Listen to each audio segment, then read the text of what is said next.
It's a fun piece. The trigger is actually the sight that's on the top. A little bit different than most of the props out there.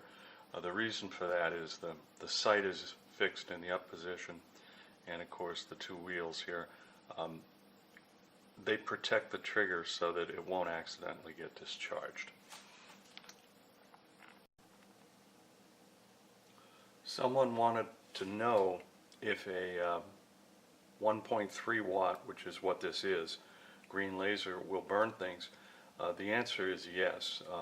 The different wattages and different colors all burn differently.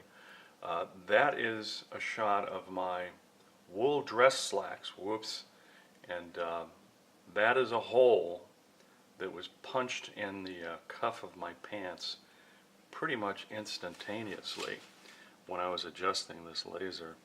If you look at that hole, I think you can see the tip of my finger through there. I mean, I think you can see that beam. It's a pretty good beam. I have this flipped over so you can see that the 8-volt power system is two 3.7 volt batteries here that are actually locked into the top of the phaser.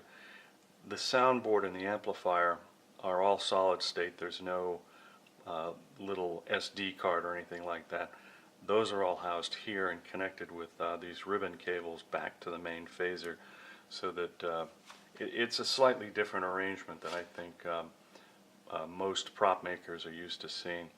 It does, when it's closed up, I'll just do that.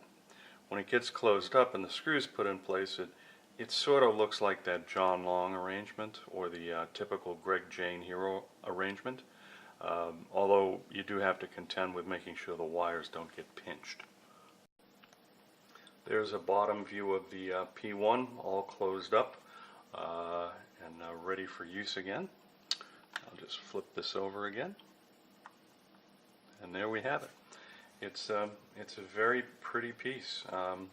It's about 18% larger than a standard P1. The shell is entirely custom, as is the interior. There's a large aluminum heatsink that receives the laser module and the driver board. These green lasers at that high a wattage of 1.3 generate a lot of heat, and they do require a secondary heatsink so the diode does not get damaged and lasts a really long time. The green laser is very, very expensive. I'll mention that the entire laser system, lens, diode, primary, secondary heatsinks, and driver board are in total in excess of $400.